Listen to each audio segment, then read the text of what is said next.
دولت اتنی تھی کہ سنبھالی نہ جاتی تھی، دل مگر ویران تھے۔ شادی کے 8 سال تک اولاد نہ ہوئی، مارے اللہ نے سن لی، اور بچی کے آنگن میں مراد کا پہلا پھول کھلا۔ پہلوٹی کی اولاد بیٹی تھی۔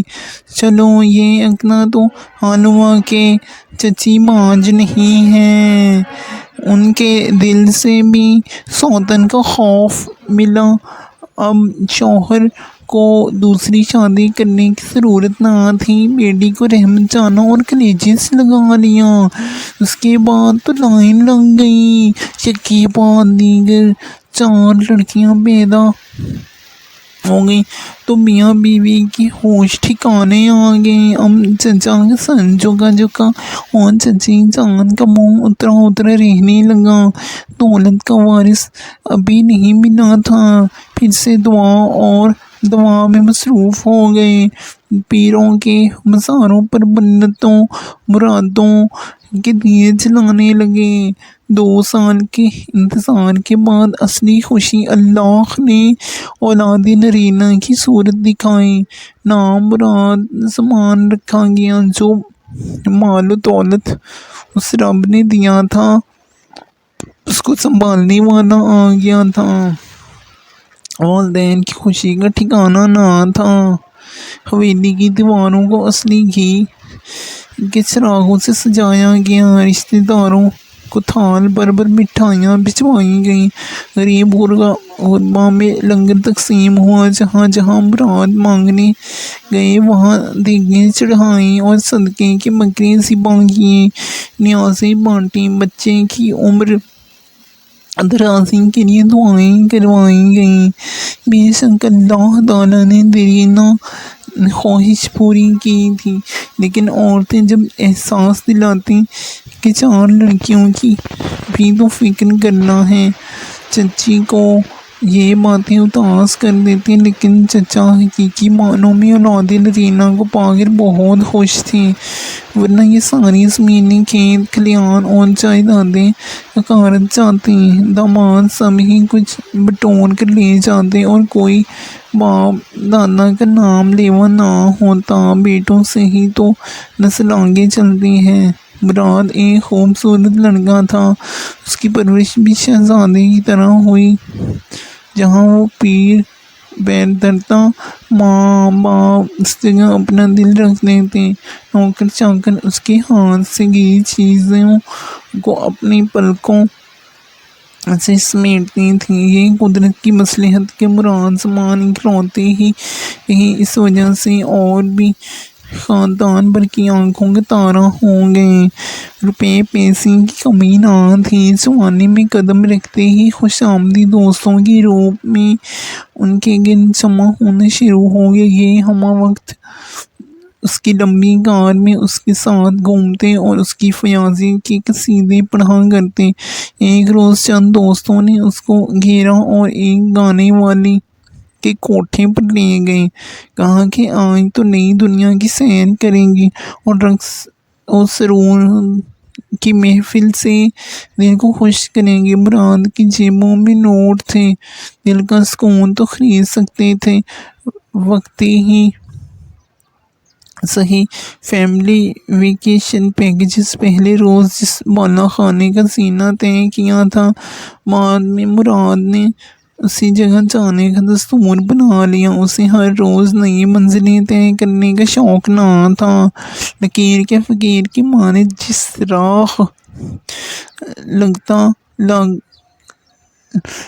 لیتا وہ ایک سال اس معلقہ پر دولت نثار کرتا رہا، پھر احساس ہوا کہ رنگ روپ نہیں رہا ہے، اس کا دل اوبنے لگا تھا۔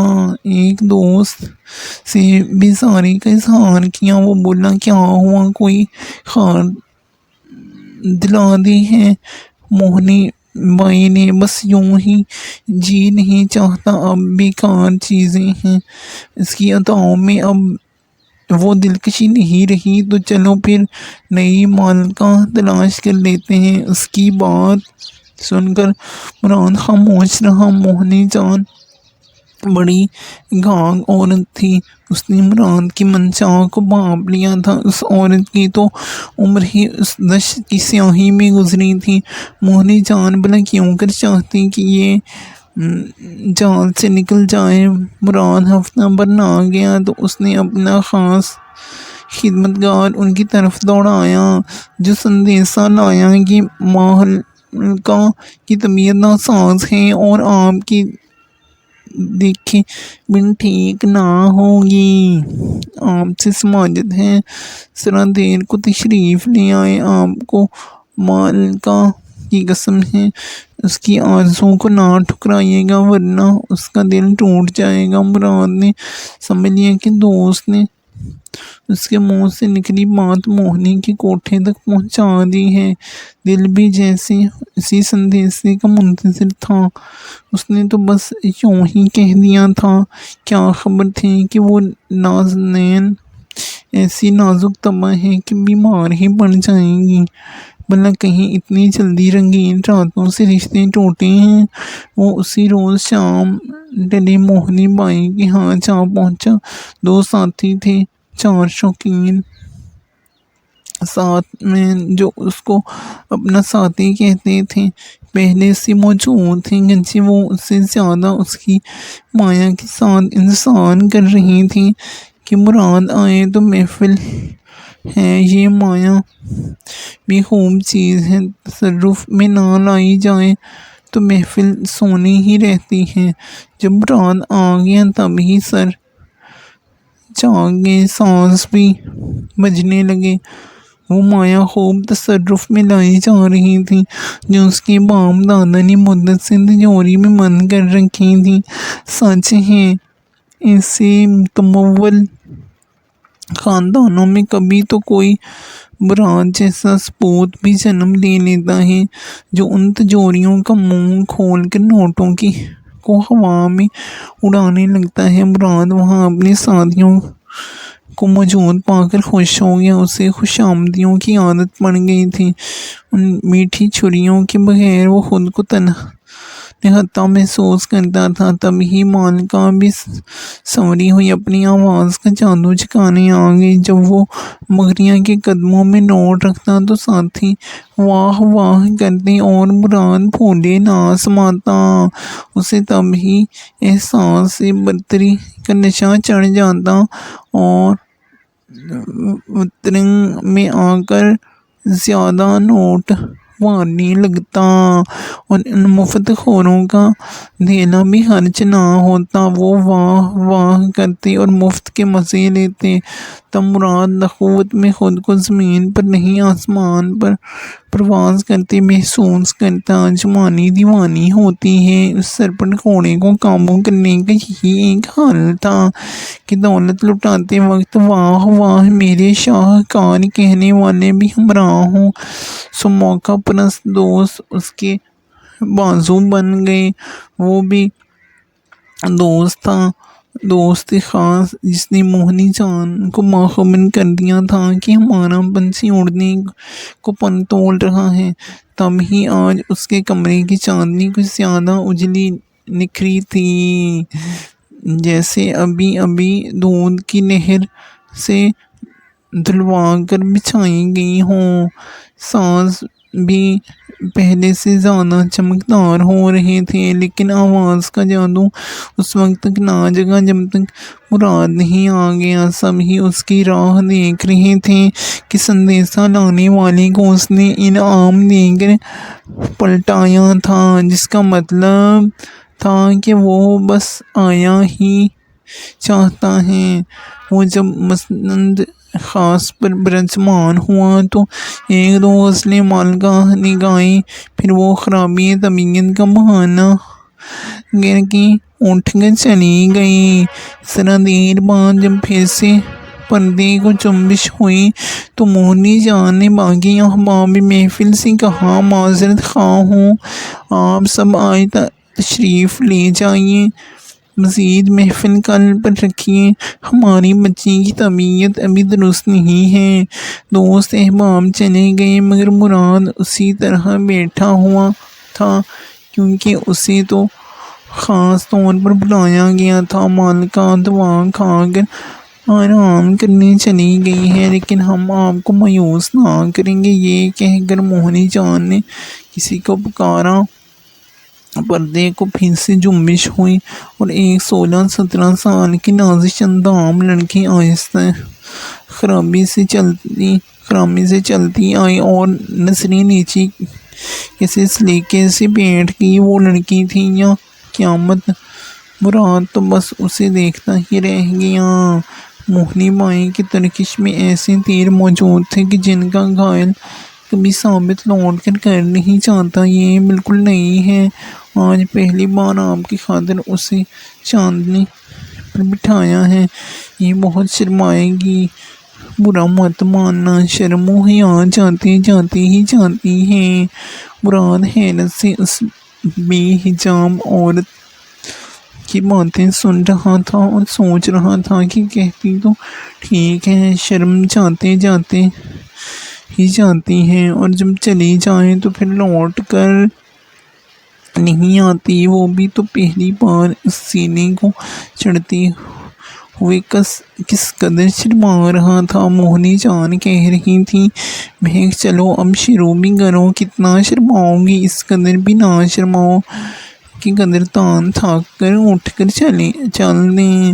یہ کہہ کر موہنی اٹھ کر اندر چلی گئی۔ مراد من موہنی کو دیکھے جاتا تھا جیسے پتھر کی مورت ہو، اسے گانا کب آتا تھا۔ سازندے بھی یہ بات جانتے تھے، لہٰذا وہ بھی ایک ایک کر کے کھسک گئے۔ ادھر پلکوں کی بوجھل جھالر اٹھتی تھی، نہ آنسو ہی ٹپک کر گرتے تھے، نوک مژگاں پر ہی اٹکے ہوئے تھے، ستاروں کی طرح جلبلا رہے تھے۔ مراد سے اس معصوم کی بے بسی دیکھی نہ گئی۔ وہ سمجھ چکا تھا کہ اسے کسی اور ہی مقصد سے اس کے ساتھ تنہائی میں بٹھایا گیا ہے۔ وہ اس کے ساتھ تنہائی میں گفتگو کرنا چاہتا تھا تاکہ اس کی بے بسی کا دکھ جان سکے، مگر موہنی جان ایک ملازمہ کے ساتھ لوٹ کر آ گئی جس کے ہاتھ میں ایک ٹرے میں کچھ خاطر بطارت کا سامان تھا۔ موہنی جی آج مجھے اس کی ضرورت نہیں ہے، یہ کہتے ہوئے اس نے جیب میں ہاتھ ڈال کر نوٹوں کی گڈی نکالی اور اس کی طرف بڑھا کر بولا، آج سنانے کے موڈ میں نہیں ہوں۔ عورت اشاروں سمجھ گئی، اس نے ملازمہ کو اشارہ کیا۔ وہ مراد کو ایک کمرے میں لے گئی جو خوابگاہ تھی۔ یہاں مکمل خاموشی تھی، لیکن ارد کھلی کلیوں کی بھینی بھینی مہک فضا میں رچی بسی ہوئی تھی۔ تھوڑی دیر بعد خوابگاہ میں مہک دھیرے دھیرے چلتی نئی دلہن کی طرح شرماتی آ کر بستر پر بیٹھ گئی۔ وہ ابھی تک سر جھکائے ہوئے تھے کہ کچھ دیر خاموش رہی۔ پہلی بار یہاں مراد کا دل دھڑکا تھا۔ وہ صوفے پر مہر بلب بیٹھا تھا، آخر کب تک، بالآخر اٹھ کر نازنین کے پہلو میں جا بیٹھا۔ تب ہی اس نے کہا، مہک تم واقعی بہت خوبصورت ہو، مگر گونگی ہو، کاش تم بول بھی سکتی میری محبت کا ساتھ دینے کے لیے، کاش تم کو بھی خالق نے قوت گویائی دی ہوتی۔ یہ سنتے ہی مہک نے بھری بھری بھیگی آنکھوں سے مراد کی جانب دیکھا اور بولی، مجھے گونگا ہی رہنے دیجیے، اگر میں بولی تو پھر آپ سن نہ سکیں گے۔ سچ ہے بھائی، کہتے ہیں عورت 100 دفعہ مرتی ہے تب ہی جا کر ایک طوائف پیدا ہوتی ہے، پھر تو اس ناگن کی زبان کے زہر سے بڑی بڑی جاندار پناہ مانگتے ہیں۔ مراد کو اس کم عمر سے ایسی چیتے جواب کی توقع نہ تھی۔ وہ دنگ رہ گیا اور ماحول کو خوشگوار کرنے کی خاطر بولا، تم بہت اچھی لگ رہی ہو، آج ہی کھلے بازار میں لائی گئی ہوں نئی چیزوں، اور نئی چیز ظاہر ہے ہر کسی کو اچھی اچھی لگتی ہی ہے۔ بات تو جب ہے کہ اٹھا کر کوئی گلے سے لگانے سے قبل اپنے گھر لے جائے۔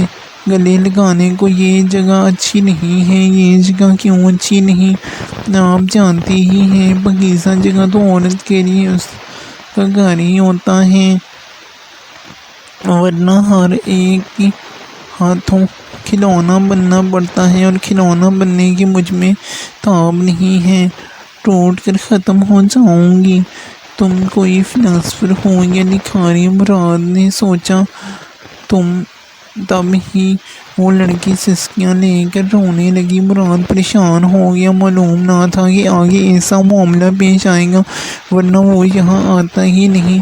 اس نے کہا، تم پر کوئی زبردستی نہیں، میں بھی عیاش آدمی نہیں ہوں، بس خوشی کو پانے کی خاطر دل بہلانے آ جاتا ہوں۔ میں اب چلتا ہوں، تم سوچ رکھو، میں کل آ جاؤں گا۔ تم موہنی کو کچھ مت بتانا۔ یہ کہہ کر مراد کمرے سے نکل گیا۔ رات بھر وہ بے چین رہا، اسے نیند نہ آئی۔ اس لڑکی کے بارے سوچتا رہا۔ فیصلہ کر لیا کہ کل موہنی جان کی طرف جاؤں گا ہی نہیں، بلکہ کبھی نہیں جاؤں گا۔ ماں باپ شادی کی تیاریاں کر رہے تھے۔ اس کے بعد تو یوں بھی وقت نہ ملے گا، ان بلاؤں سے آپ ہی جان چھوٹ جائے گی۔ سارا دن وہ اسی فیصلہ پر قائم رہا۔ شام ہو گئی تو اس کا دل بے چین ہونے لگا۔ بار بار نگاہوں میں اس مجبور کی آنسوؤں بھری آنکھیں آنے لگیں۔ سوچا، نہ جانے کتنی مجبور ہوگی، خبر نہیں موہنی بائی اس بیچاری کو کب اور کہاں سے لے آئی۔ کم از کم اس سے یہی بات پوچھ لیتا، کچھ اس کی سن لیتا، ایک مجبور کا دل ہلکا ہو جاتا۔ ایسے خیالات پھر سے وہاں جانے کا بہانہ بنتے گئے۔ ذہن چالیں چلنے لگا۔ بالآخر قدم خود بخود اس راستے پر اٹھ جاتے تھے۔ اس نے خوب اپنے دوست کو فون کر کے کہہ دیا کہ یار، آج والد صاحب کے ساتھ زمینوں پر جانا ہے، اس لیے تم لوگوں کو کمپنی نہیں دے سکتا۔ وہ جانتا تھا کہ وہاں قدم دھرنے کے لیے بھی پیسے لگتے ہیں، نوٹ برسانے پڑتے ہیں، لہٰذا دوست باقیوں کو یہ پیغام پہنچا دے گا، پھر وہاں کوئی نہیں جائے گا۔ یہ پیغام دے کر مراد خود وہاں چلا گیا۔ موہنی نے گرمجوشی سے استقبال کیا، جانتی تھی کہ ضرور آئے گا۔ چیز ہی ایسی دکھائی تھی۔ مراد نے آج کچھ زیادہ رقم نظر کی اور مہک کے پاس جانے کی آرزو سے آگاہ کر دیا۔ مہک کمرے میں بغیر میک اپ کے بیٹھی تھی، ابھی ہار سنگار نہیں کیا تھا کیونکہ وہ جلدی آ گیا تھا۔ بغیر میک اپ دھلی اجلی مورت آج وہ اور زیادہ اچھی لگی۔ کہنے لگا، تم میک اپ نہ کیا کرو، اس کے بغیر زیادہ خوبصورت لگتی ہو۔ ٹھیک کہا آپ نے، لیکن انسان کی کچھ مجبوریاں ہوتی ہیں۔ تم ٹھیک کہتی ہو، انسان کی واقعی کچھ مجبوریاں ہوتی ہیں جو سچ کو جھوٹ اور جھوٹ کو سچ کہنے پر مجبور کر دیتی ہیں۔ میں بھی اتنا ہی مجبور ہوں جتنی تم ہو۔ آپ کی کیا مجبوری ہے؟ میرا خاندان، میری سگی پھوپھی کی بیٹی جو میری منگیتر ہیں، مجھ پر لازم ہے کہ ان سے پیار کروں، اور ورنہ ہمارے خاندان میں خونی رشتوں میں بھونچال آ جائے گا۔ میری بہن کو طلاق ہو جائے گی اور پھوپھی کو ملکیت میں حصہ دینا ہوگا۔ جہاں خونی رشتے ٹوٹیں گے وہاں خاندان کی دولت و جائیداد بھی بٹوارے کی نظر ہو جائے گی، جو میرے بزرگوں کو کسی صورت گوارا نہیں۔ اگرچہ رشتوں کا گٹھ جوڑ نہ رہے تو سب بکھر جائیں گے۔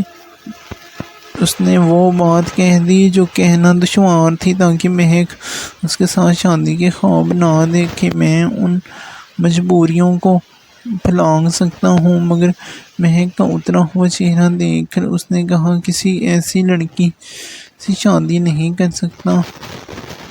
طوائف کے کوٹھے پر رقم بر رہتے ہو، تم ہی سوچو کہ ایک باعزت اور شریف خاندان کا چشم چراغ کیسے بچوں کے ننیال کو گھر میں لا سکتا ہے، جن کو لوگ گالیوں جیسے گندے ناموں سے پکارتے ہیں۔ میرے خاندان والے اپنے گھر میں ایسے اضافوں کی جرات نہیں کر سکتے۔ میں نے پہلے روز ہی سمجھ لیا کہ تم مجھ سے کیا کہنا چاہتی ہو، تب ہی میں چلا گیا۔ مانا کہ تم بہت خوبصورت ہو، مجھے اچھی بھی لگتی ہو، یقیناً اچھی بھی ہو کہ یہاں بیٹھنے کے بجائے شریفانہ جیون جینا چاہتی ہو، مگر اس معاشرتی ڈھانچے کا کیا کروں جس کو ضرب لگانے سے اس کا سارا ملبہ میرے والد کی ناموس پر گر کر ہم سب کو گھائل کر دے گا۔ میری بچپن کی منگیتر اور اس کے بدلے میں اس کے بھائی کو بیاہی ہوئی میری بہن، پھر میری بھی میری بہن کی ایک طلاق سے ہی سارا خاندان تلپٹ ہو جائے گا۔ بے شک ہم پڑھے لکھے اور بڑے لوگ کہلاتے ہیں، مگر اندر سے بہت مفاد پرست ہیں، اسی لیے روایتی کہلاتے ہیں۔ بس کرو، مہک نے کہا، کچھ مت کہو، مختصر الفاظ میں یہی کہ میں تم سے شادی کی تمنا نہ کروں۔ میں نے بھی تم کو دوسروں سے مختلف پایا تو دل میں اس آرزو کو بسا لیا۔ اب بے شک تم یہاں مت آنا، میرا نصیب میرے ساتھ ہے، مگر ایک وعدہ کرو، تم جلد از جلد اپنی منگیتر سے شادی کر لو گے، پھر اس بازار کا رخ نہ کرو گے۔ اگرچہ اپنے ناموس سے اتنا پیار ہے تو اپنی جائیداد اور دولت کو بھی بچاؤ، یہ طوائف کے کوٹھے پر لٹانے کی چیز نہیں، یہ طوائف کے کوٹھے پر لٹانے کی چیز نہیں، یہ بری جگہ ہے، یہ شریفوں کو برے دن کھاتی ہیں اور میروں کو غریب بنا دیتی ہیں۔ مراد حیران تھا، وہ جو کہہ رہی تھی سچ کہہ رہی تھی۔ اس نے مہک سے وعدہ کر لیا۔ اس رات دونوں نے صبح تک خوب باتیں کی۔ مراد مہک کی زندگی کا پہلا خریدار تھا۔ اس نے 3 ماہ کے لیے اس کی نام نہاد ماں کو کافی بھاری رقم ادا کی تھی۔ اگرچہ چاہتا تو اپنی دی ہوئی قیمت کسی اور طرح سے وصول کر لیتا۔ نہ جانے مہک سے کیسی ذہنی وابستگی ملی کہ اس کا ذہن مہک کی باتوں تک رہا، اس کے جسم کی طرف گیا ہی نہیں۔ یہ ان کی 10ویں اور آخری ملاقات تھی۔ وہ معصوم باتیں کرتی رہی، کبھی روتی، کبھی ہنستی رہی، کبھی تعصب کرتی کہ وہ اس سے نہ ملا ہوتا یا پھر وہ اس سے شادی کر سکتا۔ مراد کی شادی ہو گئی، اس نے مہک سے کیا ہوا وعدہ پورا کیا اور پھر کبھی اس کے بازار کا رخ نہیں کیا۔ اپنی دولت کو پھر سے تجوری میں بند کر کے تالا لگا دیا کہ اس کی بدولت لوگ اس کو جھک جھک کر سلام کرتے تھے اور ان کا خاندان شرفاء کا خاندان کہلاتا تھا۔ ظاہر ہے وہ خاندانی عزت کو کھو کر اپنی عزت گنوانا نہ چاہتا تھا۔ شادی کے بعد بھی مراد کو کئی بار اس کے سابقہ دوستوں کے ذریعے مہک کے پیغامات ملے۔ وہ کہلواتے کہ ایک بار آ کر مل جاؤ، مگر وہ نہ گیا، کیونکہ ایک بار جانے کا مطلب سنہرے جال میں خود کو گرا دینا تھا اور وہ دوبارہ پھنسنا نہیں چاہتا تھا۔ ایک روز اسے ایک پرچہ ملا، اس میں لکھا تھا، صرف ایک بار مل جاؤ، کہیں یہ آنکھیں تم کو دیکھنے کو ترستی نہ رہ جائیں اور قبر میں بھی کھلی رہیں۔ مراد کی بیوی نے اس کے ہاتھ میں پرچہ دے کر پوچھا، یہ کیا ہے؟ کچھ نہیں ہے، یہ کہہ کر اس نے پرچے کو پھاڑ کر پھینک دیا۔ چند روز بعد اس کو خبر ملی کہ مہک چل بسی ہے۔ اس نے خواب اور گولیاں کھا کر خودکشی کر لی تھی کیونکہ شرافت کی زندگی بسر کرنا چاہتی تھی۔ اس نے ایک پرچہ پولیس کے نام بھی لکھا تھا۔ میں اپنی مرضی سے موت کو گلے لگا رہی ہوں کیونکہ اس گناہ آلود زندگی کو میرا ذہن قبول کرنے سے قاصر ہے۔ میں ایک شریف خاندان سے تعلق رکھتی تھی۔ کسی نے مجھے بچپن میں اغوا کیا اور موہنی بیگم نے مجھے خرید لیا جو اس بازار سے تعلق رکھنے والی عورت تھی۔ بہت چاہا کہ شرافت کی زندگی اپناؤں مگر کوئی مجھ سے شادی کرنے کو راضی نہ ہوا۔ میرا محبوب بھی آخر یہ بار ملنے نہ آیا، لیکن مجھے خوشی ہے کہ اس نے مجھ سے کیا ہوا وعدہ پورا کیا اور ہمارے بازار سے تعلق توڑ لیا۔ بس یہی ایک خوشی ہے جو میں اپنے ساتھ لے جا رہی ہوں۔ میری موت کا ذمہ دار کسی کو نہ سمجھا جائے۔ جب یہ خط اخبار میں شائع ہوا تو مراد دنگ رہ گیا۔ وہ خود کو اس قصور سے بری نہ کر پایا۔ وہ سوچتا تھا کہ میں نے تو اسے دھوکہ نہیں دیا۔